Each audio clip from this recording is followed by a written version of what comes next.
मेरी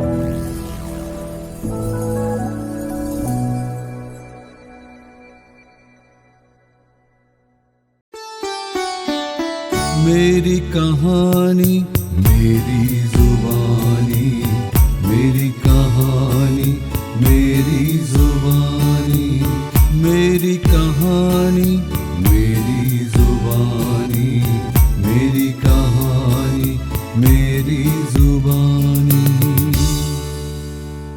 मेरी कहानी मेरी जुबानी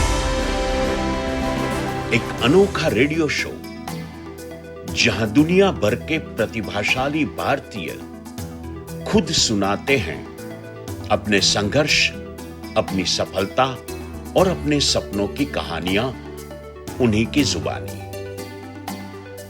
प्रेरणादायक, दिल को छू जाने वाली असली कहानियां। हर एपिसोड में एक नया हीरो, एक नई कहानी। तो जुड़िए, सुनिए और महसूस कीजिए मेरी कहानी मेरी जुबानी। नमस्कार। रेडियो भारत एफएम के इस रूहानी और दिलनशी कार्यक्रम मेरी कहानी मेरी जुबानी में आप सभी रसिक श्रोताओं का तहे दिल से इस्तकबाल है। दुनिया के इस विशाल मेले में चेहरे तो हजारों हैं, मगर शख्सियतें वही याद रहती है जो अपनी मेहनत और इंसानियत से वक्त की पेशानी पर अपनी छाप छोड़ जाती है। कहते हैं कि शिफा सिर्फ दवाओं में नहीं होती, बल्कि उन हाथों में होती है जिन्हें भगवान ने दूसरों का दर्द समेटने के लिए तराशा है। आज की महफिल एक ऐसे ही मसीहा के नाम है जिनका पेशा सिर्फ इलाज नहीं, बल्कि इंसानी रीढ़ की हड्डियों की खामोश तकलीफों को सुनना और उन्हें सुकून की जुबान देना है। एक ऐसा व्यक्तित्व जो अपनी उंगलियों के पोरों से टूटते हुए शरीरों को शिफा देता है, टूटती हुई उम्मीदों को खड़ा करता है और अपनी कलम की नोक से बिखरते हुए जज्बातों को अल्फाज देता है। हाँ जी, हम बात कर रहे हैं डॉक्टर रजनीशकांत जी की। डॉक्टर रजनीशकांत जी, आपकी कहानी किसी तिलिस्म से कम नहीं है। बिहार की सौंधी मिट्टी से उठकर अंतर्राष्ट्रीय फलक तक पहुंचा आपका यह सफर महज डिग्रियों का अंबार नहीं, बल्कि एक कठिन तपस्या है। मगध यूनिवर्सिटी से शुरू हुई ज्ञान की तलाश आपको स्वीडन की प्रतिष्ठित एकरमैन कॉलेज और कनाडा के अंटारियो तक ले गई। आपकी इजाद की गई बेमिसाल तकनीक रजनीशकांत मेथड और आधुनिक विज्ञान और प्राकृतिक चिकित्सा मैनुअल मेडिसिन का एक ऐसा अद्भुत संगम है जिसकी गूंज आज भारत के साथ विदेशों में भी सुनाई दे रही है। शायद इसीलिए अपने मिशन का नाम आपने रखा बैक टू नेचर। पटना और मुंबई में स्थापित back to nature spine clinic हजारों बूझते हुए चिरागों के लिए राहत की एक नई सुबह है। रीढ़ की जटिल समस्याओं को जब आप सुलझाते हैं तो वहां महज डॉक्टरी नहीं, बल्कि एक साधना बोलती है। यही समर्पण तो आपको world book of records London से लेकर इंडो अरब लीडर समिट दुबई तक ले गया और वहां देश के सर्वश्रेष्ठ कायरोप्रैक्टर और ऑस्टियोपैथ के खिताब से आपको नवाजा गया। डॉक्टर रजनीशकांत जी, आपकी शख्सियत का सबसे खूबसूरत पहलू आपकी कलम है। आपकी वेबसाइट पर लिखे हुए ब्लॉग्स और मरीजों की सफलता की कहानियों से प्रेरित होकर डिजिटल दुनिया के करोड़ों मुरीद अपनी जीवन शैली बदल रहे हैं। आपकी शख्सियत में इल्म का एक समंदर है। आपकी यह दास्तान महज एक डॉक्टर की कामयाबी की कहानी नहीं, बल्कि इस अटूट यकीन की है जिसने सेवा को ही अपना धर्म बना लिया। डॉक्टर रजनीशकांत साहब, बेहद अदब और सादगी और एहतराम के साथ मैं विजय ठक्कर आपका स्वागत करता हूँ मेरी कहानी मेरी जुबानी के इस एक और रूहानी संस्करण में। नमस्कार सर। नमस्कार। नमस्कार साहब। डॉक्टर साहब, आप जानते हैं मेरे शो का टाइटल मेरी कहानी मेरी जुबानी एक आत्मकथानक स्वरूप का एक शो है और इसमें आप ही की कहानी आपकी जुबानी हमारे श्रोताओं तक पहुंचेगी। और सो शुरू करते हैं हम आपके बचपन की यादों से। आपका जन्म कहाँ हुआ, कैसे हुआ, आपका मतलब आपकी फैमिली बैकग्राउंड, आपकी शिक्षा, प्रारंभिक शिक्षा और फैमिली का सपोर्ट, वो सब चीजों से आपकी कहानी की शुरुआत करते हैं। मुझे आज बेहद खुशी हो रहा है कि मैं आपके सामने हूँ और आपके साथ अपनी जीवन की वो जो डगर, वो जो रास्ता जो मैंने तय किया है बचपन से लेकर के अभी तक, मुझे शेयर करने का मौका मिल रहा है। और वैसा स्टेज पे जहाँ मतलब 7 समंदर पार, जहाँ लोग वो सपना होता है वहां जाने का, और वहां डायरेक्ट में कनेक्ट होकर के अपनी कहानी और अपनी जबानी बता रहा हूँ, वो भी आपके माध्यम से। तो आपका बहुत बहुत शुक्रिया, और आपका जो श्रोता जो सुन रहे हैं उनको भी बहुत बहुत शुक्रिया, क्योंकि मैंने बस यही जाना है अपने लाइफ में कि अगर किसी चीज को अगर ठानो कि मुझे ये चीज पाना है तो वो मुश्किल नहीं है। और एक दूसरा चीज मैंने और भी पाया है, सबसे बड़ा रोग क्या कहेंगे लोग, अगर उसको आप इग्नोर किए तो फिर दुनिया की कोई मतलब कुछ भी हो, कुछ हो ही नहीं सकता, आप आगे ही बढ़ेंगे। तो मैं बता दूं, मैं मध्य वर्गीय फैमिली से बिलोंग करता था। मेरे फादर जो थे छोटे मोटे किसान थे, किसी तरह जीवन यापन होता था अपना। और मैं हिंदुस्तान के बिहार के एक छोटे से शहर आरा में भी एक बेगमपुर मोहल्ला है, जहाँ पे बहुत सारी सुविधाएं नहीं थी। जब हम छोटे थे बहुत सारी सुविधाएं नहीं थी। इनफैक्ट हमारे गांव में इलेक्ट्रिक भी पता है 24 घंटे में 2 घंटे रहते थे। तो वैसे कंडीशन में पढ़ाई भी बहुत एक मतलब जो देखा जाए ओवरऑल मतलब बहुत चुनौतीपूर्ण था, कैसे करना है क्या करना है।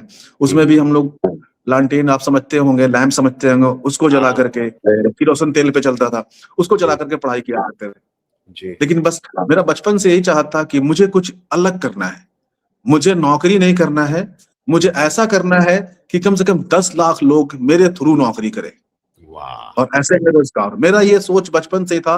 और मैं बिजनेस थोड़ा ज्यादा मतलब जब 7th और 6th में था तो मैं पापा के जो छोटे मोटे काम थे बिजनेस में, उसमें हाथ बटाया करता था। पढ़ाई के साथ साथ जो भी मेरे पास पार्ट टाइम होता था मैं बताया करता था। उसके साथ साथ मेरा जो ये हुनर है जो आज पूरी दुनिया देख रही है, कैरोप्रैक्टिक का हुनर, जो कि बोन को एडजस्ट कर देना, तो मेरे अंदर मेरे इसके मामले में मेरा कोई गुरु नहीं है। ये जो भी मैंने अर्जित किया है वो अपना खुद से किया है। पहले मैं खुद की बॉडी पे सारा एडजस्टमेंट करता था, और वही खेल खेल में सारे जो हमारे दोस्त रहते थे, जैसे क्रिकेट खोल रहे, किसी को चोट आ गई, किसी की स्प्रेन, तो वो मैं टोटली 2 मिनट में रिलीज कर देता था।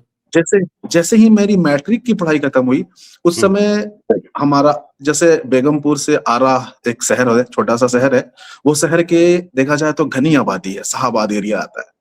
उस कम से कम नहीं भी तो कम से कम 10 से 15 लाख आबादी होगा। तो मुझे मैट्रिक में ही वो सारे लोग मुझे जानने लगे थे कि किसी भी प्रकार का दर्द है तो वहां एक छोटा बच्चा है, ठीक कर देता है। वो लोग मेरे पास आने लगे जब मैं 7th 8th में था तब से। तो जैसे ही मुझे मैट्रिक की पढ़ाई जैसे तैसे पूरी हुई, तो हमारे घर वाले के पास इतना उस टाइप से था भी नहीं कि मैं आगे की पढ़ाई कर सकूं। लेकिन मेरी चाहत थी कि मुझे कुछ करना है, अगर मेडिकल का कोई भी कोर्स करना है तो फिजिक्स केमिस्ट्री बायोलॉजी होना चाहिए। तो फिर मैं उसके लिए मैं बोला पापा ऐसा ऐसा है, तो उन्होंने इंटर तो मुझे करा दिया, आईएससी करा दिया। आईएससी कराने के बाद में अब मुझे करना क्या है, उतना ज्यादा जागरूक भी नहीं था लोग कि कैरोप्रैक्टिक होता है क्या, किसी को नहीं पता था। लेकिन मुझे पता था कि मैं बोन एडजस्ट करता हूं तो मैं बोन सेटर हूं, ऐसा मुझे फील होता था, क्योंकि दर्द में किसी को भी ठीक करता था। लेकिन हाँ, इतना प्रेरणा मैं लिया था कि ये जो पद्धति है हमारे 200-400 साल पुराना नहीं, युगों युग पुराना है। द्वापर युग में जब भगवान श्री कृष्ण, आपको याद होंगे, कुब्जा को ट्रीटमेंट देकर के सीधा किए थे। तो मुझे लगता है कि ये जो प्रथा है, ये जो कैरोप्रैक्टिक के ओरिजिन है, वहीं से है। जी। अगर उसको भी अगर हम अध्यात्म से अलग हट करके मानते हैं, तो हमारे इंडिया में हर एक दिल्ली, मुंबई देखे होंगे, वो बोन सेटर होते थे, ट्रेडिशनल बोन सेटर, किसी भी प्रकार के हड्डियाँ भी टूटी हो उसको ठीक कर देते थे। हमारे तो मैं गुजरात में उसको हार्ड वैद्य बोलते थे। हार्ड वैद्य बोलते थे। हाँ, तो फिर वैसे भी अगर कायरोप्रैक्टिक को अगर हिंदी में अगर देखा जाए तो हार्ड एंड वैद्य ही होता है। अच्छा। वो यूनिक नेम दिया गया है। तो ये सारा, तो उसके बाद में मुझे लगा कैसे क्या करना है। फिर बाबा से बोले बाबा मुझे फिजियोथेरेपी की पढ़ाई करनी है। अच्छा, तो बाबा बोले फिजियोथेरेपी की, मतलब हमारे फैमिली का, हमारे खानदान में कोई डॉक्टर नहीं था। ओके। खानदान छोड़ दो, हमारे गांव में कोई डॉक्टर नहीं था। अगर 10,000 की आबादी वाला गांव है तो गांव में कोई डॉक्टर नहीं था। वाह! तो हम, मतलब ऐसा सपना, मेरे घर वाले बोले कि वैसा सपना देख ही नहीं सकते हो, जनरल कंपटीशन की तैयारी करो, जॉब वॉब करके शांत हो जाओ। ये मुझे लगा कि नहीं, मैं भटकते रहा, क्या करना है कैसे करना है। उस बीच में मुझे एक बैंक के, पता है आपको, क्लर्क मिले, अच्छा, जो वो बोले कि, क्योंकि उससे उससे पहले उनकी वाइफ को और उनको मैंने ठीक किया था, काफी परेशान थे वो। ओके, तो बोले कि बेटा कोई बात नहीं है, तुम्हारा गारंटर बनूंगा मैं और लोन में पास करवा दूंगा। ओके। फिर उन्होंने मेरी फिजियोथेरेपी के लिए लोन पास कराई। ओके। उसमें कोई ज्यादा फी भी नहीं था, फिजियोथेरेपी का मैक्सिमम आपको 2 से 2.5 लाख रुपए फी था। वो भी मेरे पास नहीं था कि मैं खुद से कर पाऊं। फिर उसके बाद में जैसे ही मैंने लिया, तो जैसे कोर्स में मेरा एडमिशन हुआ, एडमिशन होने के बाद मुझे तो पहले से सारी बातें पता ही थी कि कैसे क्या करना है, पेन मैनेजमेंट कैसे करना है। तो मैं फर्स्ट ईयर से ही पेशेंट देखना शुरू किया। जैसे मान लीजिए कि हमारे कॉलेज की टाइमिंग होती थी 10 से 5, बीच में 1 घंटे 2 घंटे का लंच होता था। 10 बजे से पहले मैं 5 बजे सुबह में उठता था, अपने लिए खाना बनाता था खुद से। उसके बाद में 7 से लेकर के 10 तक 3 घंटे पेशेंट देखता था। उस समय मुझे 100-50 जो भी लोग देते थे, मेरा निकल जाता था। फिर कॉलेज जाने के बाद, कॉलेज से आने के बाद जैसे ही 5 बजे घर पे आता था, फिर 10 बजे तक पेशेंट देखता था, फिर 3 बजे तक पढ़ाई करता था, फिर मैं सोता था। मतलब इस पीरियड, मतलब 4 साल ऐसा चला मेरे साथ। अच्छा, मतलब एक इंस्टॉलमेंट मैं बैंक को पे करता था और एक इंस्टॉलमेंट जो है बैंक से मैं लेता था। तो ऐसे बर्डन उस पे भी नहीं था, मुझ पे भी नहीं था। तो ये कॉलेज की पढ़ाई आपकी कहाँ, बिहार में ही हुई? बिहार में हुई मेरी, अच्छा, Magadh university. Magadh university physiotherapy मेरी वहीं से हुई। ओके, तो फिजियोथेरेपी की पढ़ाई जैसे ही हुई, तो 4 साल में उन दिनों में मेरी मेहनत भी होती रही, पढ़ाई भी होती रही। तो मेरी प्रसिद्धियां आरा से हट करके पटना में आकर के बढ़ी। पटना बिहार की राजधानी है, तो जी। पटना में बढ़ी। जैसे मेरी फिजियोथेरेपी कंप्लीट हुई, तो उसके बाद मैं पब्लिकली इस चीज को करने लगा। क्योंकि आप चाहे जितना भी, जो भी टैलेंटेड हो, आप सर्टिफाइड होना चाहिए कि आप इस चीज को कर सकते हैं। तो मुझे उस समय लगा कि chiropractic means manipulation means advance physiotherapy. जैसे कि मैनिपुलेशन आप लोग का फिजियोथेरेपी के पार्ट है, जी। तो मुझे लगा वो है, मैं उसके थ्रू कर रहा हूँ। लेकिन फिर आगे बढ़ने के बाद मुझे लगा कि नहीं, ये बिल्कुल डिफरेंट है, फिजियोथेरेपी से बिल्कुल डिफरेंट है।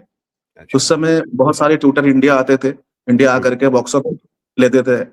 तो मैं उस बीच में वर्कशॉप ज्वाइन किया गया, तो मैं वहां गया, तो वो जो मुझे बता रहे थे वो मुझे पहले से ही आ रहा था। इनफैक्ट हुआ क्या कि जो ट्यूटर आए, वो एक्स्ट्रा मेरे से 5-6 दिन रुक करके एक्स्ट्रा क्लास मैं उनको दिया और वो सीख करके गए। ये रिवर्स। सारी ये सब सारी चीजें हुई। फिर उसके बाद में मुझे लगा कि और क्या करना है। फिर मुझे लगा कि चलो मैं तो ऐसा कर ही रहा हूँ, मेरे साथ जो हो रहा है वो हो रहा है। फिर उसके बाद में मुझे पता चला कि और क्या कर सकते हैं। तब मुझे लगा कि एक कोलकाता में एक दिशा होलिस्टिक करके इंस्टीट्यूशन है, जो कोलकाता, ये ओंटारियो का जो है, आपके कनाडा के सारे इंस्टीट्यूशन ट्यूटर को हायर करके यहाँ फुल वो डिप्लोमा कोर्स कराते थे। मैं वहां जाकर मिलने के बाद में मैं वो कोर्स अटेंड किया, 3.5 इयर्स का कोर्स किया। तो कोर्स करने के बाद मुझे लगा कि विदाउट एडजस्टमेंट भी रोग को ठीक किया जा सकता है। ओके, मुझे पढ़ने से कॉन्ट्रा इंडिकेशन के बारे में पता चला। पहले मुझे पता था कि हाँ करना है, दर्द ठीक हो जाएगा, लेकिन बाद में मुझे ये पता चला कि किस कंडीशन में नहीं करना है। तो ये पढ़ाई का फायदा होता। ओके, फिर उसके बाद में मैंने लगा कि अपनी प्रैक्टिस को कैसे बेहतर बनाया जा सकता है। उसके बाद में मास्टर्स हुई मेरी फिजियोथेरेपी में, स्पोर्ट्स से। उसके बाद में स्वीडन से कायरोप्रैक्टिक हुई, डिप्लोमा कोर्सेज, मास्टर डिप्लोमा। उसके बाद में मुझे अभी यूरोपियन यूनिवर्सिटी से फिजियोथेरेपी के फील्ड में डॉक्टरेट भी मिला। फिर उसके बाद जब खुशी के पल उस समय आया, जब हुआ क्या कि मैं ऐसे ही बैठा हुआ था, मेरे एक फ्रेंड मिले मुंबई में। तो बोले कि एक टीम है वर्ल्ड बुक ऑफ रिकॉर्ड का, ऐसा ऐसा है, उसमें मेरा जानने वाला है, मैं बात कराऊं क्या? मैं बोला कि बात कराइए। अच्छा, तो बात करने वाले कह रहे मैं तो इनको 2 साल से फोन लगा रहा हूँ, इनका फोन ही नहीं लग रहा है। क्या बात। तो मुझे लगा कि तब उन्होंने बोला कि ऐसा ऐसा है और आपको एशियन बुक ऑफ रिकॉर्ड और ये वर्ल्ड बुक ऑफ रिकॉर्ड दोनों दिया जाएगा और अच्छा। इतने दिन का टाइम में आपको सारा वो जैसे भी वो ऑफर लेटर मुझे दिए और मैं वहां पहुंचा और मुझे मतलब वो जो फीलिंग्स जो था वो जो जी। मेरे लाइफ का वो उसको मैं किस लफ्जों में बयां करूं समझ में नहीं आ रहा। जी। लेकिन एक समझिए एक गांव का छोटा लड़का जो 10th तक मतलब 12th तक पटना भी नहीं आया था, हाँ, अब वो लंदन जा रहा है, हाँ, लंदन के पार्लियामेंट। हाँ, तो मेरे जब मैं उधर से मैं अवार्ड लेकर के आया तो मेरे गांव वाले में बहुत मेरे आरा शहर में ही सब लोग उत्साहित थे। जी। आरा शहर को ऐसे सजा दिए थे जैसे मानो कि एक बहुत बड़ा मंत्री आ रहा है क्या बात। और मुझे एयरपोर्ट पर रिसीव करने के लिए कम से कम एक वैसा लड़का जो जिसके पास औकात नहीं था पहले कि वो एक अपने स्कॉर्पियो गाड़ी भी भाड़े पे कर सके, लेकिन हमारे जो द्वारे ठीक किए गए पेशेंट थे वो एयरपोर्ट पे 125 स्कॉर्पियो लेकर के आए, ओह, 125। क्या बात तो है। उस दिन बिहार का एक अलग सीन ही था, पूरा एक जुलूस लेकर आए। एकदम जुलूस था और अपने ये पटना से जन्मभूमि आरा तक गया, सारे जगहों पे जगह जगह रुक रुक के लोग मुझे सम्मानित किया, स्वागत किया। तो एक वो क्षण ही अलग था। जी। ये सब सारी चीजें हैं जिसको मतलब अगर जो किसी भी चीज को उठाना चाहे कि मुझे वहां तक पहुंचना है तो पहुंच जाता। और इसके साथ साथ ही मुझे लगा कि चलो ठीक है मैं तो कर रहा हूं, लेकिन मेरे बाद क्या होगा, जी। जी। मेरे बाद क्या होगा। हाँ। तो मैं सोचा कि क्यों नहीं क्योंकि मेरे वीडियो देख करके सब लोग प्रैक्टिस करना शुरू कर दिया था हाँ। कि 2016 में आप देखेंगे कोई भी कैरोप्रैक्टर इंडिया में नहीं दिख रहा होगा, ना ना ना। लेकिन 16 के बाद कोरोना ये ब्रांच के बारे में किसी को पता नहीं था कि एकदम नहीं। कायरोप्रैक्टिक क्या है। बहुत सारे डॉक्टर्स भी हमसे कहते थे कि ये कौन सा क्या वर्ड है, कैरोप्रैक्टिक है क्या। हाँ, अभी भी बहुत से लोग हैं जो कैरोप्रैक्टिक बोल नहीं पाते हैं। तो हाँ, ये सब सही। सारे होते गए। उसके बाद मुझे लगा कि मेरे बाद क्या होगा, तो मैं सोचा कि क्यों नहीं लोगों को ट्रेंड किया जाए, हम्म, क्योंकि मैं चाहता था कि अगर ये पद्धति है तो मेरे मरने के बाद समाप्त नहीं होना चाहिए। सही बात है। क्योंकि मैं चाहता हूं कि अगर आपके अंदर एक्टिविटी है, गुण है किसी को बांटने के लिए, आप आए समाज में दुनिया के लिए क्या दे करके गए। अपने लिए तो पैसा कमाया, घर बनाया, गाड़ी बनाया, बंगला बनाया, लेकिन दुनिया को क्या दे करके गए। जी। ये हुआ। सेकंड चीज मेरे मन में आया, जो प्रैक्टिस कर रहे थे मेरे वीडियो देख के वो अनप्रोफेशनल थे लेकिन वो प्रैक्टिस कर रहे थे। हाँ।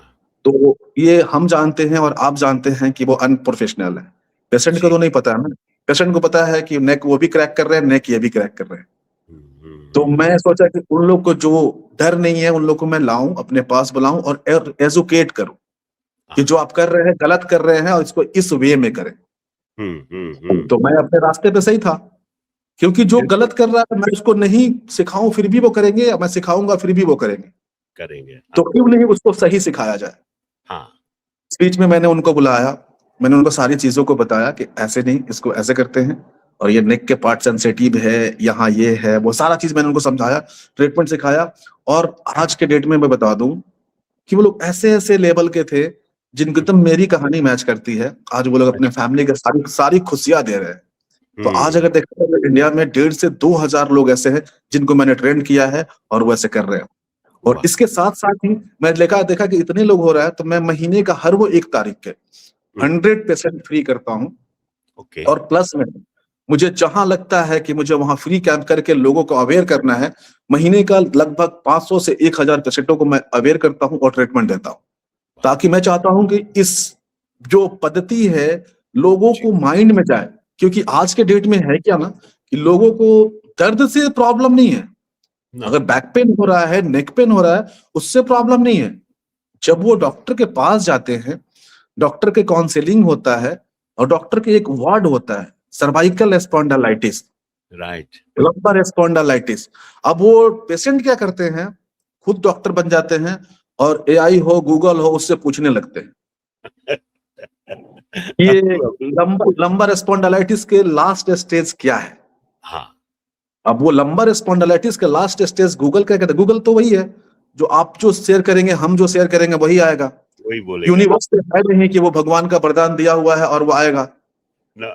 उस पे जाहिल लोग भी अपना एक्सपीरियंस शेयर कर सकते हैं, बड़े लोग भी कर सकते हैं। बिल्कुल तो बिल्कुल। वहां पे लोग क्या करते हैं, जैसे ही पढ़ा उन्होंने आ गया स्पॉन्डिलाइटिस के लास्ट जो है स्टेज पैरालिसिस।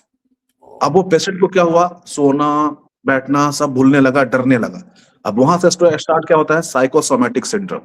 हाँ पहले वो जाता था न्यूरोलॉजिस्ट के पास, ऑर्थोपेडिक के पास, जी, लेकिन अब वहां से क्या, अब वो जाएगा अब न्यूरोसाइकेट्री के पास। तो दवाइयों के बोझ बढ़ते जाएगी, प्रॉब्लम नहीं कम होगा।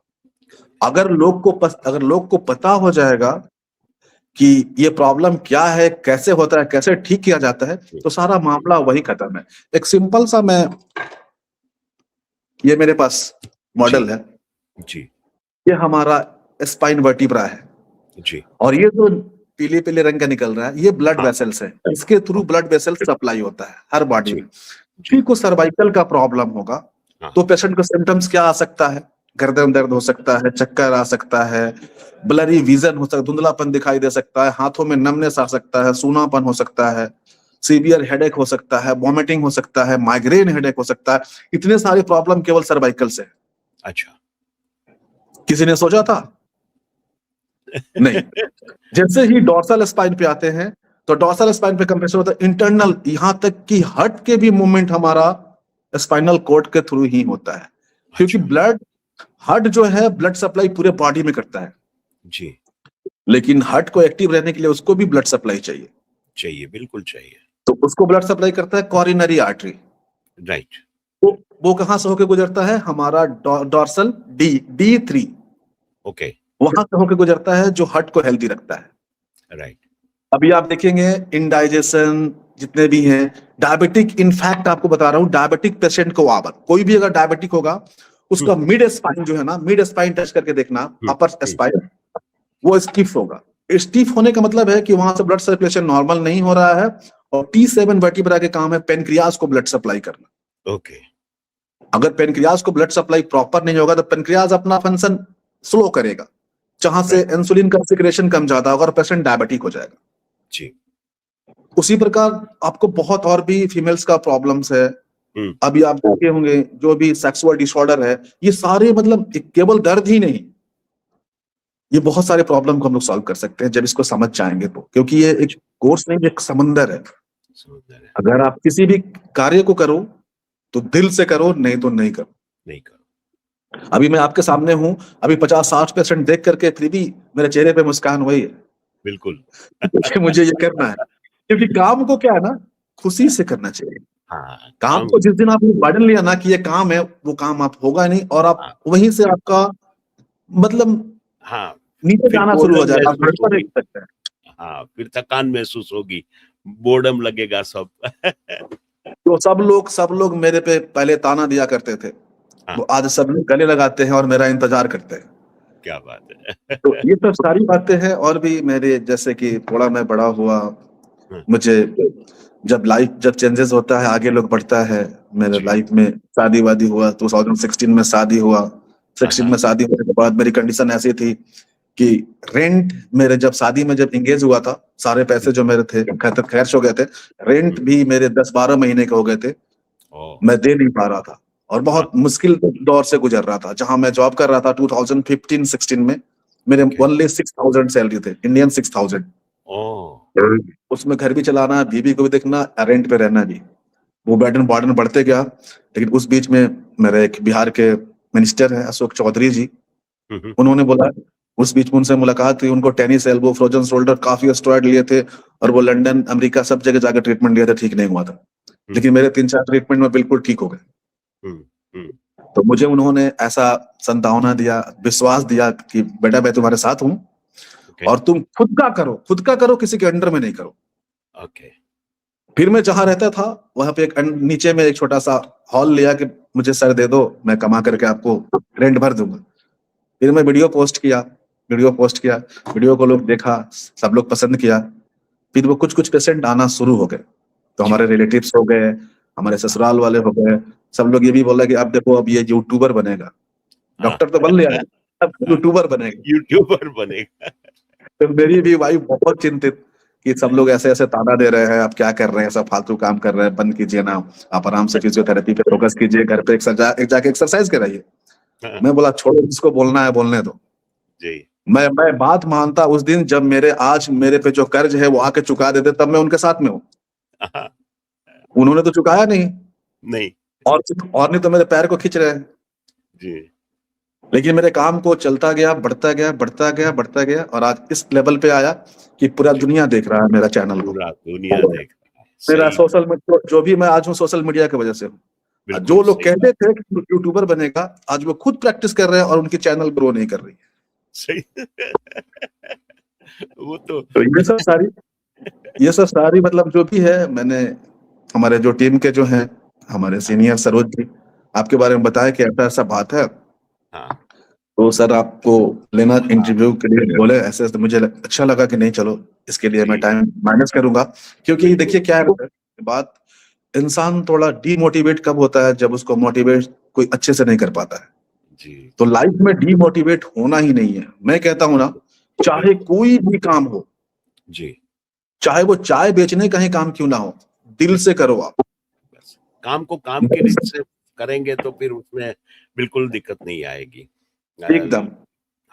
तो ये चीज मुझे था ना, और मुझे लगा कि कोई भी जो कहता है कि मेरे बस की बात नहीं है, तो ये कभी कहना ही नहीं है कि मेरे बस की बात नहीं है। जी, जी, सोचना कि कोई ऐसा कार्य नहीं है जो मैं नहीं कर सकता, और उसे करके दिखाना है।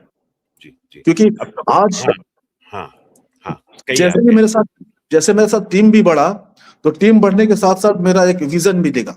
चलो मैं कर रहा हूं, तो मैं जो फ्री करता हूं 500 पेशेंट में फ्री करता हूं, वैसे वैसे मैं 2000 लोगों को तैयार किया। तो अच्छा, 2000 इंटू 5000, ये 500, इतना आप कैलकुलेट कर लो। उतने लोगों को एवरी मंथ मैं सबको ये प्रॉमिस भी करवाता हूं कि तुम भी ये काम करोगे, तुम भी उनको फ्री में ट्रीटमेंट दोगे, और वो सब लोग कर रहे हैं। और मेरा चाहत है कि मेरा हम्म, टीम इतना बड़ा हो जाएगा, इंडिया ही नहीं, पहले पेन फ्री इंडिया मिशन था, अब मिशन मेरा पेन फ्री भूमंडल हुआ है।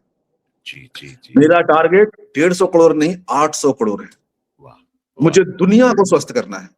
बिल्कुल, और मैं आपको बता दूं कि जितने भी आउट ऑफ कंट्री के भी आते हैं, उनको मैं ट्रेनिंग देता हूं, और वो लोग जाते हैं। अभी पिछले बार चेक रिपब्लिक से भी 2-4 कपल्स आए थे, वो जो ऑलरेडी कैरो प्रैक्टिशनर थे, मैंने उनको अच्छा, ट्रेन किया, और वो लोग गए ट्रेनिंग लेकर के यहाँ से। हाँ, तो ये हाँ, सब सारी चीजें हैं। मैं चाहता हूं कि एक दिन ऐसा दिन आए जिस दिन मैं कोऑर्डिनेट करूं सबको, कि हाँ, आज 20 तारीख है, पूरे वर्ल्ड में आज फ्री कैंप होगा, और एक दिन में 20 लाख पेशेंट को फ्री इलाज किया गया। फ्री इलाज किया जाएगा। वाह, वाह, बहुत बड़ा विजन है।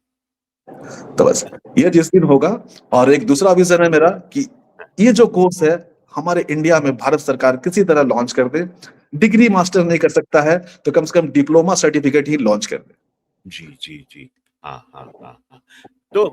तो आपने कोई कॉलेज या ऐसा कोई आपके नाम से शुरू हुआ, ऐसा कुछ है कि डिप्लोमा सर्टिफिकेट्स या डिग्री सर्टिफिकेट्स आप कुछ आपके पास नहीं, ट्रेन हुए लोगों को? अभी मैं जितने सारे स्टूडेंट आते हैं, अभी मेरा RKM करके रजनीकांत मेथड, जी, हाँ, उसके थ्रू मैं लोगों को ट्रेन करता हूं, जो ऑलरेडी फिजियोथेरेपिस्ट है या ऑलरेडी वो मेडिकल प्रैक्टिशनर है, तो उनको मैं प्रैक्टिस करता हूँ 3 डेज का, 7 डेज का, ऐसे में।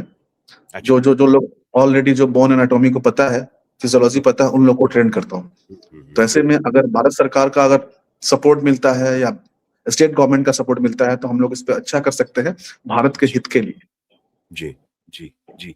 अब डॉक्टर साहब मुझे एक बात समझनी है कि आपने बीच में एक बात कही कि फिजियोथेरेपी एंड कायरोप्रैक्टरी, क्या उसमें क्या बेसिक डिफरेंस है? देखिए फिजियोथेरेपी में क्या है कि अगर मान लिया हमारे कमर के नस दब रही है यहाँ पे, जी, सपोज ये कमर की जो ये हड्डी थी ऐसे खिसक गई है, जी, तो इसके साथ क्या है कि फिजियोथेरेपी कभी इसको अलाइन नहीं करता था। राइट, फिजियोथेरेपी इसके अराउंड जो सिम्टम्स, जो पैर में दर्द आता था या हाँ, बैक में पेन होता था, उस सिम्टम पे कार्य करते थे और मसल्स को एक्टिव करते थे, जो प्रोसीजर काफी लॉन्ग जाता था। जी, एक लोअर बैक पेन को ठीक करने में कम से कम 1.5 से 2 साल टाइम लगते थे। ओके, अगर वो थोड़ी बहुत ठीक भी होता था, तो फिर 10 दिन में फिर से रिटर्न आ जाता था। लेकिन जब फिर कैरोप्रैक्टिक क्या है कि जैसे मान लो सपोज ये वर्टिब्रा रोटेट है, तो डायरेक्ट ही इस बोन को रोटेट करके आप रीढ़ की सही, हड्डी की रीढ़ की हड्डी के सही आकार, स्वस्थ जीवन का आधार। ओह, वाह, अगर मान ली प्रॉब्लम अगर जड़ में है, तो उसको जी, ट्रीटमेंट सुपरफिशियल करने से क्या फायदा। हम्म, कोई कहता है ना कि दर्द था हाथ में तो मुंह में दवा खाने से क्या फायदा। क्या फायदा। रूट एंड काउज, उसको Right. रूट को पकड़ो कि प्रॉब्लम जनरेट कहाँ से हो रहा है। मैंने पहले ही बताया था, अगर सियाटिक नर्व कंप्रेस हो रहा है, कमर में सियाटिक नर्व होता है, वो जी। कंप्रेस होता है, दर्द पूरा टांगों में जाता है, लेग्स में। जी जी तो हम लेग्स को ट्रीटमेंट नहीं करके या सियाटिक नर्व को ट्रीटमेंट करेंगे, जी तो फिर जी। वो प्रॉब्लम ऑटोमेटिक गायब हो जाएगा। गायब हो जाएगा। सही। तो ये तो आरकेएम मेथड क्या है वो बताइए जरा। आरके मेथड में रजनीकांत मेथड, हाँ क्योंकि मैं आपको बता देता हूं कि जो दुनिया में प्रचलित टेक्निक है कैरोप्रैक्टिक की, वो हमारे डैनियल डेविड पामर साहब की है, जो आपके अमेरिका के ही थे। जी। वो 1895 में उनके ऑफिस बॉय में, किस ऑफिस में कोई ऑफिस बॉय को पेन हो रहा था, बैक पेन हो रहा था बुक Okay. उठाते समय। फिर उन्होंने उनसे बोला कि ऐसा ऐसा हो रहा है मुझे। उन्होंने जैसे फील किया उनके बैक साइड के, तो ऐसा फील हुआ कि एक जो है उभरा हुआ पार्ट उनको दिख रहा है। हाँ। जब उसको धक्का देकर प्रेस किए, वो अंदर चला गया, पेन सडन गायब हो गया। Okay. तो उनपे उनकी रिसर्च चालू हुई कि ये है क्या। फिर उन्होंने रिसर्च किया, तो रिसर्च करने के बाद कैरोप्रैक्टिक 1907 में, तकरीबन 12 साल बाद, अमेरिका के अंदर ये छोटा इंस्टीट्यूशन डाले कैरोप्रैक्टिक कॉलेज करके, ये पाल्मर कैरोप्रैक्टिक इंस्टीट्यूट करके। उनके बहुत अगेंस्ट में आए लोग, बहुत कुछ जो थे चलने नहीं दिए, लेकिन फिर भी वो किया। आज देख रहे हैं कि वर्ल्ड में सारे लोग इसकी प्रैक्टिस कर रहे हैं।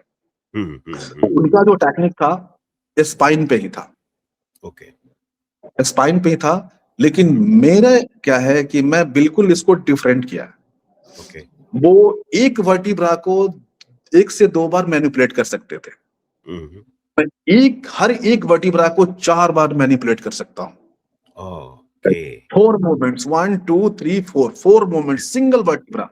Yes. अगर सर्वाइकल में 7 हड्डियां होती हैं, C1 C2 C3 C4 C5 C6 C7, 7 हड्डियां होती है, तो मैं ओनली सर्वाइकल से 28 साउंड निकाल सकता हूँ।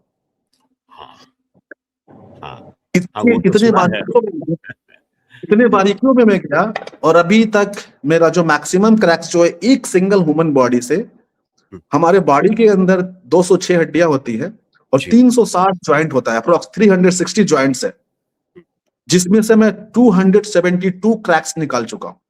ओके। और आगे भी प्रयास जारी है कि 360 पूरा करूं। और अभी फिलहाल में आप देख रहे होंगे मेरे वीडियो में कि जो नहीं सुन रहा है वो भी आजकल सुन रहा है मेरे ट्रीटमेंट से। जी जी जी। तो इसमें जो मेरी रिसर्च है, इसमें मेरी जो रिसर्च है पाया ना सर, जो मैंने देखा, जो बाई बर्थ है उसके लिए कुछ नहीं, जो सडन 2-4-10 साल से जो सुनना बंद हो रहा है, तो मैंने उस पर रिसर्च किया, तो मैं ये पाया कि कान को 3 पार्ट में बांटा। Middle ear, inner ear, outer ear. तो मिडिल और आउटर पे हम लोग कर सकते हैं, इनर ईयर पे नहीं कर सकते, जहां वेस्टिबुलर नर्व होता है। वेस्टिबुलर नर्व का क्या होता है, अगर हम यहाँ पे ये साउंड दिए तब ये साउंड आप सुने, तो हमारे ईयर ड्रम में भी जैसे साउंड प्रोड्यूस होता है, ब्रेन को मैसेज मिलता है, तो हम लोग सुनते हैं कि सामने वाला बोला क्या। वैसे कंडीशन में मैंने देखा कि जो ऑस्टिपस, जो छोटी हड्डी होती है कान की, सब बॉडी की सबसे छोटी हड्डी कान की होती है, वो कभी इन्फेक्शन के कारण या कभी हेवी जर्क के कारण, चाहे कोई रीजन कुछ भी रहा हो, वो कान की हड्डी थोड़ी खिसक जाती है, मिस अलाइन हो जाती है। जैसे ही मिस अलाइन होती है तो हमारा टेम्पोरल बोन होता है, टेम्पोरल बोन कान के पीछे, टेम्पोरल बोन, लोअर जो और C1, ये सारे क्या होता है कि कान के अप्रोक्स आकर के मिलते हैं, करीब की हड्डियां हैं। तो जैसे मैंने देखा कि इसका जो मिस अलाइन होगा तो कान का जो ईयर कैनाल होता है वो श्रिंक होने लगता है। अच्छा। अगर ब्लड वेसल्स, अगर ब्लड सप्लाई कहीं भी बॉडी पार्ट के नहीं होगा, तो या तो वो सूखने लगेगा या तो स्वेलिंग होने लगेगा। ओके। तो रिपोर्ट्स में आता है कि कान की नसें सूख गई है। आप सुने होंगे ये कान की नसें जो है 70% सूख गई है, आप नहीं सुन पाएंगे। अच्छा। तो मैंने क्या देखा, एक अभी हाल ही में जीएसटी कमिश्नर आए थे इंडिया में, अहमदाबाद के थे, उनको 100% ये राइट ईयर से सुन नहीं पा रहे थे पिछले 2 सालों से। अच्छा।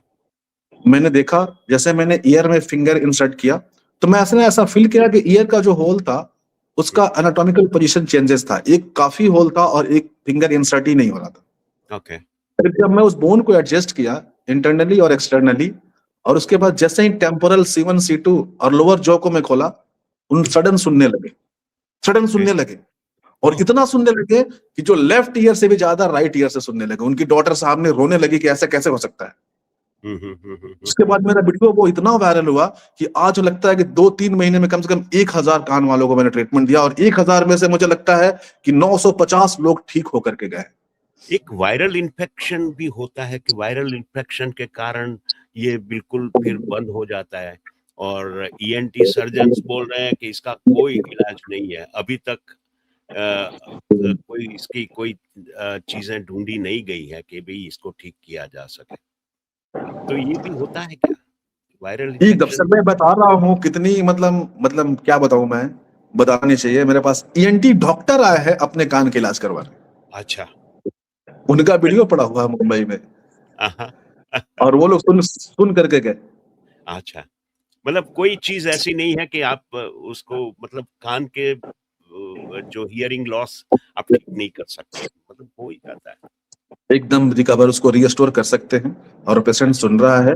यहाँ तक सेरिब्रल पाल्सी के सीपी चाइल्ड के बच्चों को आप देखते हैं, जहाँ सारे डॉक्टर्स हाथ खड़े कर देते हैं, वहां बस एक ही ऑप्शन काम आता है, फिजियोथेरेपिस्ट, ऑक्यूपेशनल थेरेपिस्ट। किसी कंडीशन में छोटे मोटे सर्जरी, किसी कंडीशन में ये आपका रेगुलर एक्सरसाइज। तो वैसे कंडीशन में मेरा क्या रोल है, मैं बस वो पेशेंट को होप देता हूँ जो पेशेंट जी होपलेस हो जाते हैं।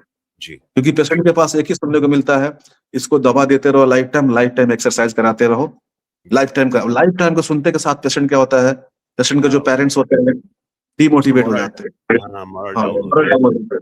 लेकिन मैं वैसे पेशेंट को बोलता हूँ कि ये ठीक होगा, है। बस आप मेरे से 2 महीने बाद मिलो। हर 2 महीने, हर 2 महीने में जो स्टीफनेस है जॉइंट्स का, मैं उसको रिलीज करूंगा, और आप इसको घर पे ही एक्सरसाइज कराना जब तक ठीक नहीं होता है। जी। मैं ये नहीं बोलता हूँ कि ठीक ही नहीं होगा। हम्म, इस सपोर्ट से पता है पेशेंट क्या करते हैं, पेशेंट के पेरेंट्स क्या करते हैं, घर पे बच्चों को केयरिंग करना शुरू कर देते हैं। हम्म, अरे मुझे डॉक्टर बोला था उसको 2 महीने बाद मिलना है, नहीं तो फिर वो मुझे फिर दूसरा सेशन नहीं देगा। जी अब उसमें वो एक्सरसाइज कराते हैं, मेरे पास आते हैं, जो ब्लॉकेज होता है मैं उसको फिर से रिलीज कर देता हूँ। मतलब अभी तक मुझे लगता है कि मोर देन 100 सीपी चाइल्ड ठीक हुए हैं और वो चलने लगे। अच्छा। तो ये सब सारी चीजें हैं। तो एक चैलेंज है लोगों के सामने ये सब चीजों को करना, क्योंकि सब लोग मानते नहीं है। मेडिकल साइंस तो हर एक चीज के पीछे एविडेंस ढूंढता है, इसका एविडेंस क्या है। लेकिन मैं मानता हूँ कि कुछ ऐसी चीजें हैं जो भले ही डॉक्टर भगवान को नहीं माने, लेकिन डॉक्टर भी लास्ट में यही कहते हैं कि मैं अब कुछ नहीं कर सकता हूँ, भगवान से आप जो बोलो वो करो। जी जी जी जो कुछ करते हैं भगवान ही कर सकते हैं। क्योंकि इन दिनों मैं बताता हूँ सर, मैं अभी वृंदावन में था। अच्छा। वृंदावन में एक 14 साल की लड़की आती है मेरे पास। हाँ। उसकी मम्मी और वो हमसे बोल रही है, उसके मतलब अम्लाइकल के अराउंड स्टमक में इतना बड़ा सिस्ट था। ओके मैंने उसको टच किया, वो सिस्ट था। ओके। सिस्ट था। उसके बाद में मैं उसको देखा, बोला बेटा इसका देखो इलाज करो। मैं बोला कि माँ मैं इसका इलाज क्या कर सकता हूँ? हाँ। मैं कैरो प्रैक्टिशनर हूँ, ज्वाइंट ठीक कर सकता हूँ, पेन ठीक कर सकता हूँ, इसको मैं कैसे कर सकता हूँ? ये तो सर्जरी का केस है। हाँ। बोले कि नहीं, जो करना है तुम्ही को करना है, जैसे भी करो करो। ये 2-3 बार सुसाइड अटेम्प्ट कर चुकी है, ओ ये वो मतलब। तो मुझे लगा कि यार मैं क्या कर सकता हूँ, लेकिन मैं बोला कि चलो आप कर रही हो तो देख लेते हैं। हम्म, तो मैं बोला कि हे प्रभु, आप ही की विधा को मैं करता हूँ और आपके नगरी में हूँ। हाँ बाकी तो बस आपके द्वारा भेजा हुआ मैं एक इंसान हूँ। जी बाकी आप देखो अब क्या है, मुझे इसमें कुछ समझ में नहीं आ रहा है। जी। मैं उसको टच करता हूँ, ये लोग इस बात को नहीं मानेंगे, लेकिन मैं इसका एविडेंस वीडियो भी रखा हूँ। उसको मैं टच करता हूँ और वो 10 सेकंड में सिस्ट गायब हो जाता है।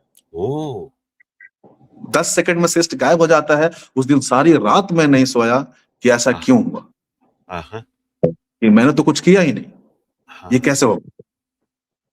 ओ, तो ये सब सारी चीज ऐसे ऐसे घटनाएं होती हैं जो मुझे जी साक्षात ऐसे प्रमाण मिलता है कि हाँ नहीं, हमारे प्रभु हमारे साथ है, और जी हम उनके द्वारा बताए गए रास्ते पर चल रहे हैं, और हाँ। ऐसा हो रहा है। और आपको इसी काम के लिए भेजा है कि जी आप बस लोगों को सुकून दें, लोगों को तकलीफ में से मुक्त सर, करें। मैं सर आपसे बता रहा हूँ, आज के डेट में अपना कंपटीटर कोई कैसे खड़ा करता है क्या, बनाता है क्या?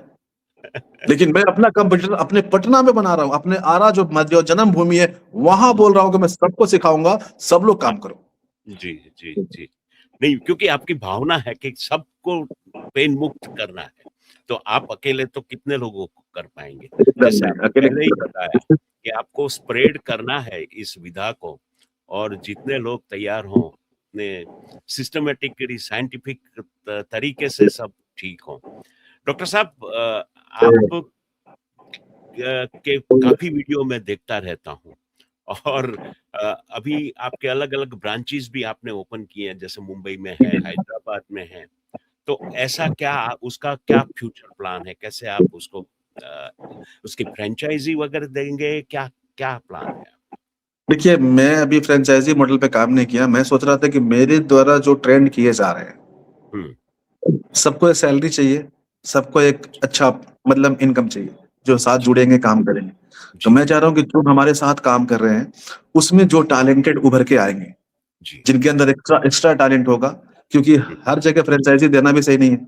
जी, जो हमारे चीज़ को समझ रहे हैं, जो हमारे साथ में रह रहे हैं, एक्सपीरियंस ले रहे हैं। जैसे हुँ, 10 स्टूडेंट हमारे साथ रह रहे हैं कंटिन्यू 1 साल, 2 साल रहे हैं।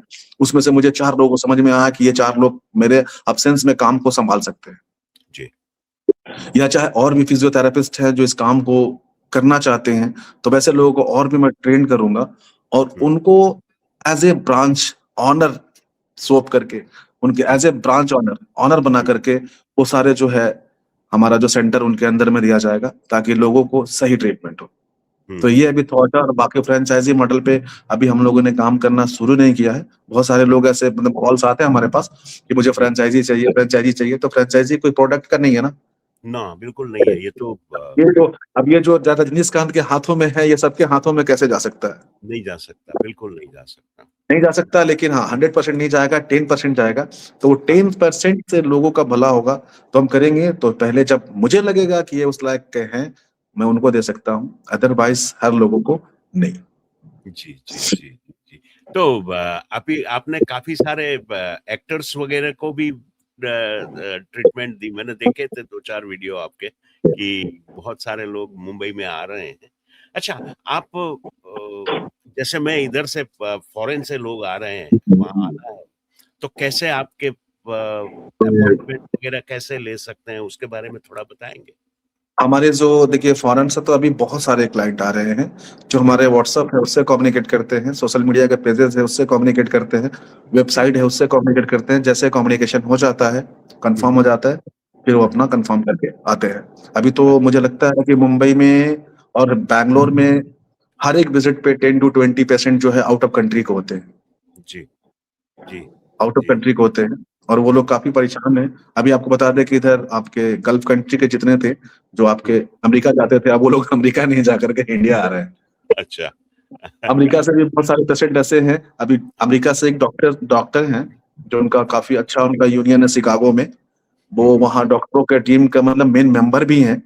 वो अच्छा, अभी आए स्पेशली स्पेशली मुंबई आए ट्रीटमेंट लेने के लिए एंकिलोजिंग स्पॉन्डिलाइटिस के, और वो काफ़ी खुश हैं।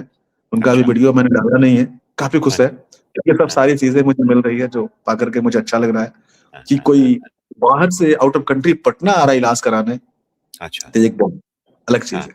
हाँ। मैंने एक वीडियो आपका वो देखा डॉक्टर वो हार्ट डॉक्टर कार्डियोलॉजिस्ट थे वो भी कहीं टेक्सास से या कहीं से आपके पास आए थे और तो हाँ, हाँ, हाँ, उनके पिताजी है इंडिया में, आप देखेंगे तो कार्डियोलॉजिस्ट पहले वही थे, श्रीनिवास उनके नाम जी, था पिताजी के।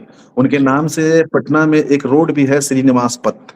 अच्छा, वो ओके, खुद कार्डियोलॉजिस्ट थे, इनके बेटा भी कार्डियोलॉजिस्ट है। इनका 2 बेटा यूएसए में बताए थे अपने इंटरव्यू में, 2 बेटा हुँ, वहाँ एक न्यूरोलॉजिस्ट है, एक कार्डियोलॉजिस्ट है। लेकिन ओके, वो ट्रीटमेंट के लिए इंडिया आए कि ओके, मुझे ट्रीटमेंट इनसे लेना है। हुँ, हुँ, हुँ, और ये तो रही बात हमारी ह्यूमन बॉडी की। हुँ। मैं जानवर का भी कर लेता हूँ कैरोप्रैक्टिक, चाहे वो हाँ, हाँ, लायन हो, डॉग्स हो, काउज़ हो, ये सारे। हाँ, हाँ, हाँ।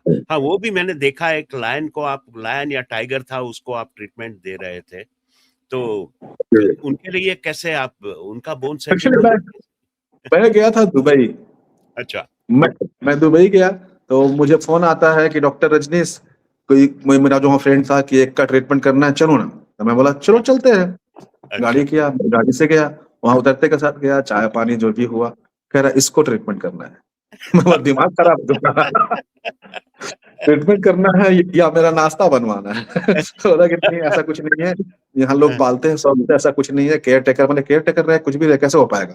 ये हाँ, बोला चलो बैठिए, मैं गया देखा, तो देखा तो चलाया तो पैर उसका ऐसे पीछे का टिल्ट था, चल नहीं पा रहा था, लेकिन मैंने देखा, फील किया, उसको मैंने एडजस्ट किया, फिर वो टाइगर चलने लगा।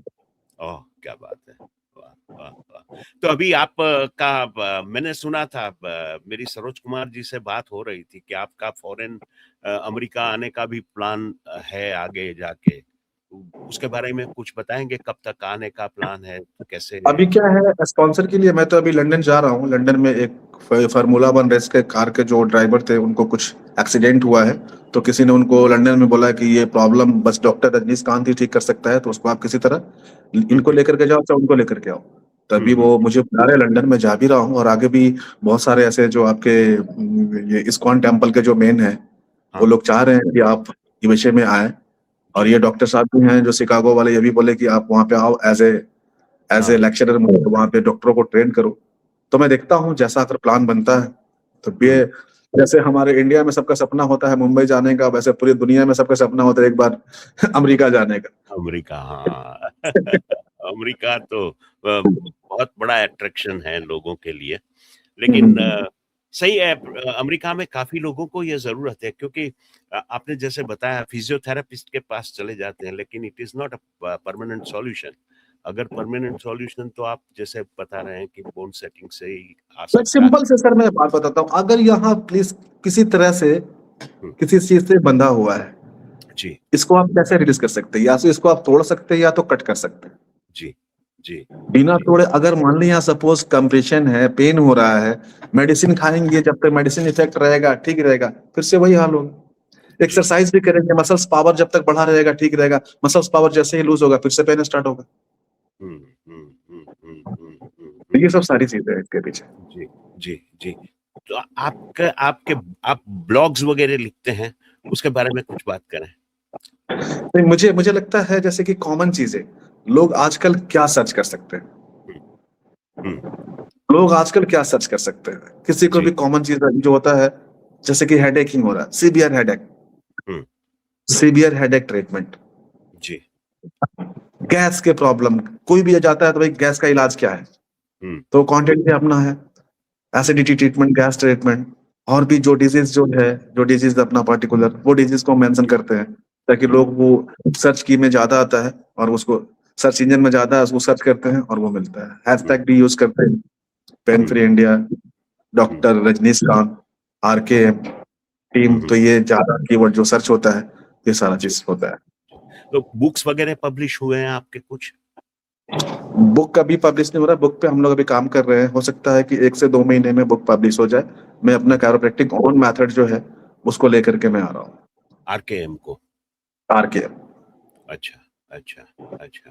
और तो अब फिर से मतलब मैं वही बात को दोहराना चाहता हूँ कि गवर्नमेंट का अगर सपोर्ट मिल जाए और एक इसका सिस्टमेटिक कोर्स चालू किया जाए, तो काफी लोगों को ये ये ज्ञान मिल सकता है। एकदम, मैं क्या कह रहा हूँ कि हमारा इंडिया में एक आयुष है। जी हाँ हाँ। आयुष मंत्रालय, जिसके अंदर बहुत सारे कोर्सेज ऐसे हैं जो कि जैसे कि एक्यूप्रेशर, एक्यूपंक्चर, मर्मा, ये सारे आयुष के अंदर आते हैं। बहुत सारे पंचकर्मा, डाइटिशियन, सारा चीज। तो उस आयुष में इसको ऐड किया जाए, एक सर्टिफिकेशन कोर्स भी लाया जाना, तो मुझे लगता है 12 के बाद बहुत सारे बच्चों का कैरियर बन सकता है, और इंडिया को एक अलग यूनिक मॉडर्न मेडिसिन का ये भी हो सकता है, और ट्रीटमेंट में जो कि बिना मेडिसिन खाए ही दर्द को ठीक किया जा सकता है। क्योंकि आजकल आप देखेंगे kidney failure, liver failure, colitis, stomach का इश्यूज, ये सारे जो प्रॉब्लम है ना, ये मेडिसिन के बाद बनते हैं। जी जी। हमारे स्टमक जो है काफी सॉफ्ट है, हमारे किडनी जो है काफी नाजुक है, लेकिन उसको हम लोग इतना हाईली एंटीबायोटिक और हाईली पेन किलर देते हैं, वो बर्दाश्त नहीं कर पाता है। पहले हम लोग बहुत दूर दूर तक सुनते थे कि उसका किडनी खराब हो रहा है, अब हम लोग अपने घर में देख रहे हैं कि उसका किडनी खराब हो रहा है। रीजन क्या है? सर दर्द किया, गोली खा लिए, फिंगर पेन हुआ, गोली खा लिए, पेट दर्द किया, गोली खा लिए। अरे कम से कम ऑटोमेटिक बॉडी को हील होने के लिए टाइम तो दो। जी। किसी भी प्रकार का चोट जो है, मतलब 24 to 48 आवर्स में ऑटोमेटिक हील हो जाता है, लेकिन हम लोग उसको पहले ही ले लेते हैं, हील ही नहीं होने देते हैं।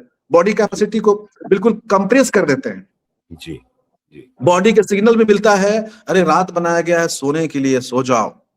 अच्छा। दिन बनाया गया है काम करने के लिए, काम करो। आप एक चिड़िया को देखो, एक पशु को देखो, एक पशु और चिड़िया खुली रहती है, जी। लेकिन वही खाती है, हजारों तरह का आइटम होता है उसके पास, लेकिन 2-4 आइटम ही खाती है। हमारे पास इतने सबसे बड़ा दिमाग वाले हैं, बुद्धि है हमारे पास, लेकिन फिर भी हम लोग आलतू फालतू जो भी हो डाले जाते हैं। स्टमक है, डस्टबिन थोड़ी है। अच्छा, एक स्टमक सिंपल से याद आया कि आप वो ये अम्बिलिकल बैलेंस भी आप करते हैं, वो भी देखे थे एकदम। आपके वीडियो। अगर हाँ। अम्बिलिकल जो है सर बैलेंस नहीं रहेगा तो बहुत सारे प्रॉब्लम लेकर के आएगा। ये छोटी सी चीज है लेकिन लोगों को समझ में नहीं आता है, ये काफी बड़ा चीज है।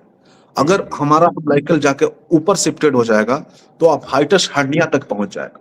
उसमें लोगों को आपको blotting, gases, chest heaviness, chest burning, जो कि लगेगा कि मुझे हार्ट अटैक आ रहा है। राइट शिफ्टेड होता है, मोटापा बढ़ाएगा। लेफ्ट शिफ्टेड होता है, थायराइड बढ़ाएगा। डाउनवर्ड शिफ्ट होता है, बहुत सारे प्रॉब्लम लेकर के आएगा। तो ये सारी चीजें सेंटर पे होना बहुत जरूरी है। हाँ। तो ये हम कैरोप्रैक्टिक नहीं, ऑस्टियोपैथी के विसरल मैनिपुलेशन कहते हैं इसको। अच्छा। विसरल मींस स्टमक के जो ऑर्गन है वो सारे चीजों को स्टिमुलेट करते हैं, और जो आंतें जो स्लो हो जाती है जी। उसको एक्टिव करके फिर से नॉर्मलाइज करके डाइजेशन क्रिया को ठीक करते हैं। तो हार्ट कंडीशन में कैसे यूज ये आपका कैरोप्रैक्टिक या ऑस्टियोपैथ यूज होता है? हार्ट कंडीशन में सर मान लीजिए सपोज देखिए, बीपी भी हार्ट का ही प्रॉब्लम है जी। ब्लड प्रेशर भी हार्ट का प्रॉब्लम है। जी। और जब ब्लड प्रेशर जब सही नहीं रहा तो सारा चीज ही उल्टा होगा। ब्लड प्रेशर हाई होने का मतलब है कि कोलेस्ट्रॉल आपका हाई है, जी। ट्राइग्लिसराइड आपका हाई हो रहा है। जी। अगर बीपी नॉर्मल है इट मींस आपका कोई प्रॉब्लम ही नहीं है। तो हार्ट का पहला सिम्टम है कि हार्ट मेरा सही प्रॉपर काम नहीं कर रहा है, इट मींस बीपी फ्लक्चुएट हो रहा है। जी। जी। जी। तो पहला आप मान लीजिए जब हार्ट का मूवमेंट कब, जब T3 वर्टिब्रा को हम लोग सेट नहीं करेंगे, जब ब्लड वेसल्स कम जाएगा तो हार्ट को चाहिए। अगर मान लीजिए हमारे ब्रेन को 100 ml ब्लड चाहिए पर मिनट, अगर किसी कारण ब्रेन को 100 ml पर मिनट नहीं मिल पा रहा है तो क्या होता है? अगर वो ज्यादा तेज हो जाता है तो ब्रेन हैमरेज हो जाता है, जी। कम हो जाता है तो वो भी प्रॉब्लम है। जी। तो इसको मेंटेन करना है। तो हार्ट के जो छोटे मोटे जो ब्लॉकेजेस हैं वो आप ठीक कर सकते हैं। इसके साथ साथ थोड़ा कुछ डाइट मेंटेन करना होता है। अब ऐसा नहीं है हम ट्रीटमेंट ले रहे हैं और बाजारों के बहुत सारे फास्ट फूड खाए जा रहे हैं। अब सिंपल सी बात है ना सर, अगर मान लो सपोज ये हमारे नोट की गड्डी हो गई, जी। समझ लो ये हमारे हार्ट के ब्लड वेसल्स है। अब इसमें क्या है, एक रबड़ लगा रहता है। जी। अब इसमें 4 नोट रोज डालते जाओ, आओ 4 नोट रोज डालते जाओ, बाद में क्या होगा, रबड़ टूट जाएगी। जी। जब मुझे पता है कि मेरे ब्लॉकेजेस स्टार्ट हो रहे हैं, मुझे तला भुना चीज नहीं खाना है, तो यही ये नोट वाला काम हुआ। इसमें नोट डालेंगे नहीं, 4-5 नोट और निकाल लेंगे, वो रबड़ टूटेगा क्या? रबड़ नहीं टूटेगा तो हार्ट अटैक आएगा ही नहीं। जब मुझे पता है कि तला भुना चीज नहीं खाना, फास्ट फूड नहीं खाना है, इससे ब्लॉकेजेस बढ़ेंगे, तो पेशेंट डाइट से ही ठीक हो जाएगा। एक कहावत है ना कि जैसा खाएंगे अन्न वैसा रहेगा तन और मन। सही बात है, बिल्कुल सही बात है, बिल्कुल उसका शॉर्ट फॉर्म, जैसा अन्न वैसा मन। एकदम। तो डॉक्टर साहब, अगले 10 साल में डॉक्टर रजनीशकांत अपने को कहाँ देखते हैं? मैं बस ये देखना चाहता हूँ कि एक दिन जो हमारा जो ये थॉट है, पेन फ्री भूमंडल, जी, जो मेरा नेचुरल कलर है, जो मैंने ग्रीन चूज किया है, बैक टू नेचर, ये ग्रीन कलर पूरी दुनिया में दिखाई दे। और जो मैं बोला कि एक दिन मैं खड़े मंच से, खुले मंच से बोलूं कि आज कम से कम 20 लाख लोगों का फ्री ट्रीटमेंट होना चाहिए, सारे लोग तैयार हो और एक टाइम पे ट्रीटमेंट करें और वो 20 लाख का रिकॉर्ड बना के दिखाए। मैं उस मंच पे अपने आप को देखना चाहता हूँ। मैं उस मंच पे देखना चाहता हूँ कि लोग हमारी बातों को सुने और उनको बैक पेन हो तो वो घबराए नहीं, मेरी बातों को सुने और उस चीज को अपने लाइफ में अमल करें, लाए और अपने आप को फिट रखें। जी जी जी। अच्छा, एक और चीज मुझे पूछनी थी कि जैसे फिजियोथेरेपी है और आपकी जो ये कैरोप्रैक्टिक और वो जो है, लोग क्योंकि क्या होता है कि हमारे वहाँ लोग बिल्कुल मिडिल क्लास लोग होते हैं, उनके पैसों की दिक्कतें होती हैं, तो ये क्या ऑप्शन चीप है कि जैसे लोग आके आपके पास ट्रीटमेंट ले सकते हैं, उसमें कितना कौन सा कॉस्टली क्या है दोनों में से? देखिए, अगर देखा जाए तो नॉर्मल सा मैं बता रहा हूँ, फिजियोथेरेपी का एक नॉर्मल फी मैं बता रहा हूँ, ठीक है? सबसे नॉर्मल फी आपको क्या लगता है? 500 से कम तो होगा नहीं, पर सेशन 500। जी एक पेन को कम करने के मिनिमम 3 to 6 मंथ, जी मिनिमम अगर 1 मंथ भी लेके चलते हैं तो 15,000, जी जी 15,000 रुपए, ठीक है? और हम्म, उसके बाद क्या है, 15 आप मतलब अगर 30 दिन जाते हैं तो 30 घंटे भी आपको चाहिए। जी हाँ, मतलब वो तो है। टाइम टाइम भी, पैसे भी, और एक प्रेशर कि मुझे उनके पास जाना है। इसमें क्या है, आप आए, बॉन्ड सेट कराए, 5,000 हो या 10,000 हो, हाँ, चले गए, 10 मिनट में आपका काम फिनिश। अब अच्छा, ऐसा कुछ रहा तो कैसे गाड़ियों का सर्विसिंग कराते हैं 3 महीने 6 महीने पे, हाँ, एक बार आए फिर से रिपेयर करा, फिर से चले गए। अच्छा, गाड़ी आप चला रहे हैं तो आपको पता है कि अरे इसको सर्विसिंग नहीं कराएंगे तो इंजन खराब हो जाएगा। बिल्कुल, अरे सबसे बड़ा गाड़ी तो अपना शरीर है, शरीर है, उसको तो उसको मेंटेन वो करना ही सोचो कि करना है। मेंटेन करना है। तो ये हाँ, सब हाँ, सारी चीजें हैं, तो ऐसे मुझे लगता है कि बहुत चीप और बहुत इजी ट्रीटमेंट है, और कॉस्टली है। उसमें अच्छा, उसमें कितने सेशंस लेने पड़ते हैं? वो कुछ उसका मिनिमम जो है हमारे पास जो पेशेंट आते हैं, लगभग 3 सेशंस में 80 to 90% पेशेंट ठीक हो जाते हैं। अच्छा, 10 to 20% पेशेंट ऐसे होते हैं, चाहे तो वो उनकी प्रॉब्लम स्कोलियोसिस रही होगी, चाहे तो एनक्लोजिंग स्पॉन्डिलाइटिस रही होगी, चाहे तो वो प्रॉब्लम सीवियर कंप्रेशन रहा होगा। ओके, सर मैं एक सिंपल सी बात, पेट दर्द की एक फॉर्मूला समझाता हूँ, उसको समझेंगे आप। हुँ, पेट दर्द सबको होता है। एक पेट दर्द होता है भूख से, खाना खाया पेट दर्द खत्म हो गया। एक दर्द होता है जनरली एसिडिटी गैसेस से, जो एक गोली मैंने डाला एंटासिड का, वो ठीक हो हुँ, गया। एक पेट दर्द होता है अल्सर से, हुँ, जिसका सर्टेन कुछ टाइमिंग होता है, 2 वीक्स 3 वीक्स 5 वीक्स मेडिसिन लेते हैं, ठीक होता हुँ, है। एक हुँ, पेट दर्द हमारा कैंसर से होता है, हुँ, जो लाइफ टाइम मेडिसिन लेना है और प्रिकॉशन भी लेना है। हुँ, तो वैसे ही हमारा ये डिजीज है, अगर कंप्रेशन थोड़ा है तो मैं उनको एजुकेट करता हूँ, ये अवेयर करता हूँ कि आप ये एक्सरसाइज करो, ठीक हो जाएगा, उससे ही ठीक हो जाते हैं, हमारे पास आने की भी जरूरत नहीं है। और हुँ, कंप्रेशन हो गया है तो आएंगे, कोई 1 बार में, कोई 3 बार में, कोई 5 बार में, कोई 25 बार में, ठीक होते हैं। हाँ, हाँ, हाँ, हाँ। अच्छा, एक वीडियो मैं आपका देख रहा था अभी थोड़े दिन पहले कि ये जो आवाज़ें आती हैं, आप फ़ोन सेट करते हैं तब, तो काफ़ी लोग मतलब ऐसा भी सुना गया कि भी आर्टिफ़िशियल आवाज़ें आती हैं, निकालते हैं, तो ये भी एक विवाद का देखिए देखिए रीजन क्या है ना, ये जी, वो सही सोचते हैं, सही हाँ, सोचते हैं, क्योंकि हुँ, रीजन क्या है हुँ, कि यहाँ जितने प्रैक्टिशनर अभी प्रैक्टिस कर रहे हैं वो जी, टोटल आर्टिफिशियल यूज कर रहे हैं, आर्टिफिशियल साउंड। अच्छा, तो एक रजनीकांत के पास कितने लोग पहुंचेंगे? सही बात है। सब तो नहीं पहुंचेंगे, लेकिन जो हाँ, पहुंचते हैं वो कहते हैं कि मैं भी सोचता था ऐसे, लेकिन सर ये मेरी गलत फहमी थी, ऐसा नहीं है। अभी मान लीजिए कि लाइव जो है, लाइव, ठीक है, जी, लाइव, हुँ, हाँ, लाइव देखो, ठीक है, वाह! ये मेरा हाँ, एक रिस्ट है, ये हाँ, हाँ, हाँ, ये ये मेरा फिंगर है, हाँ,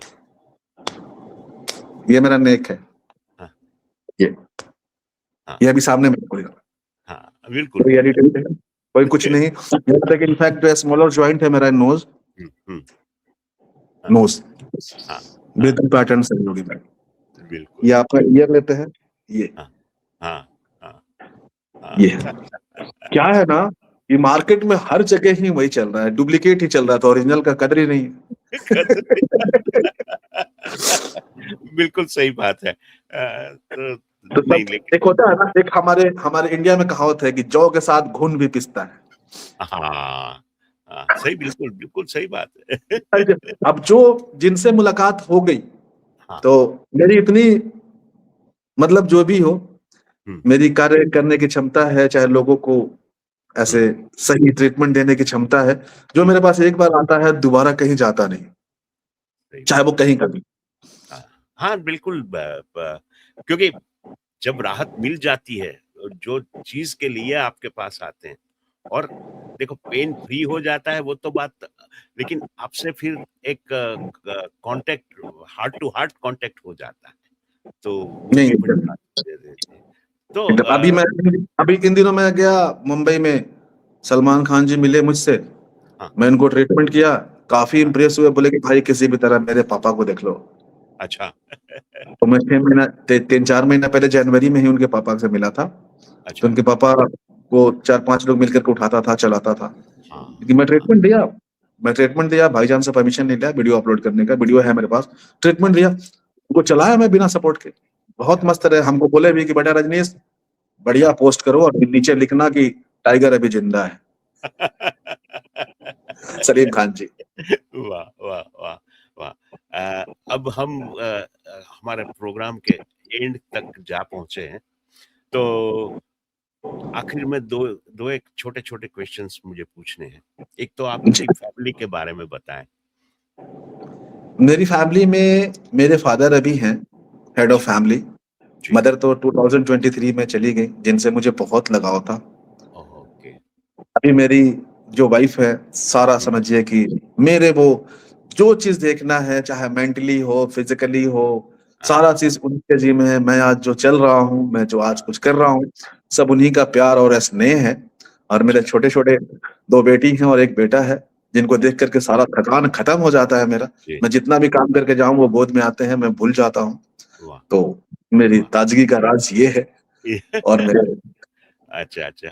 और वो सब बिहार, प्रॉपर बिहार में ही सेट हैं कि आपके गांव आरा में?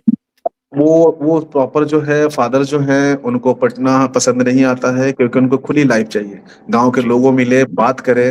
मैं उनको हाँ, पटना लाता हूँ तो बोलते हैं कि नहीं, मैं यहाँ उठ जाऊंगा, मैं मर जाऊंगा, मुझे घर जाने दो। जी, क्योंकि जी, वैसे लोग को चाहिए कि गांव में 10 लोग मिले, 10 तरह की बातें हो तो हाँ, अच्छा है, और वो हेल्दी भी रहते हैं। मैं छोड़ दिया, मेरे हुँ, साथ मेरी वाइफ, बच्चे, मेरे भाई और मेरा भतीजा जो है वो रहता है, वो भी फिजियोथेरेपी करता है। तो अच्छा, उन लोगों को साथ में मैं रखता हूँ और हाँ, हाँ, सारे फैमिली लेके वेरी चलता हूँ। Very good. तो डॉक्टर साहब, ये आपसे बहुत सारी बातें हुई, और अ, लोगों को बहुत सारी मतलब मिथ जो उनके दिमाग में होंगे वो क्लियर हो जाएँगे, जो भी मतलब तो काफ़ी सारी बातें हुई, और आप मेरे शो में आए, खूब-खूब शुक्रिया। बहुत आनंद हुआ, और मेरे श्रोता बहुत खुश होंगे आपकी बातें सुनकर। तो thank you so very much. आप आए। Thank you, thanks. Thank you. दोस्तों, आज डॉक्टर रजनीशकांत साहब की गुफ्तगू ने यह साबित कर दिया कि जब सेवा इबादत बन जाए और मेहनत साधना, तो मंजिलें खुद ब खुद कदम चूमने लगती हैं। डॉक्टर साहब, आपकी दास्तान महज एक डॉक्टर की कामयाबी नहीं, बल्कि हार को मात देने वाली एक जिंदा मिसाल है। आपने जिस तरह आरकेएम के जरिए विज्ञान को संवेदना का लिबास पहनाया है, वह सचमुच काबिले तारीफ है। आज आपसे मिलकर लगा कि इंसानियत की जड़ें अभी भी उतनी ही गहरी हैं, जितनी बिहार की वह पावन मिट्टी जिससे आप निकल कर आए हैं। वक्त की किल्लत हमें इस नशिस्त को यहीं विराम देने पर मजबूर कर रही है, मगर आपकी बातों की खुशबू हमारे श्रोताओं के जहन में ताजा रहेगी। दोस्तों, आज का इस अफसाने में बस इतना ही। मैं आपका होस्ट विजय ठाकर आपसे अब रुखसत चाहूंगा। आपसे दोबारा मुलाकात होगी, शीघ्र ही होगी, किसी नई रूह, किसी नए संघर्ष और किसी नई उड़ान के साथ। तब तक मुझे दीजिए इजाजत, और हाँ, अपनी मुस्कुराहट को सलामत रखिएगा। शब खैर, अलविदा। मेरी कहानी मेरी जुबानी, मेरी कहानी मेरी जुबानी, मेरी कहानी मेरी जुबानी, मेरी कहानी जुबानी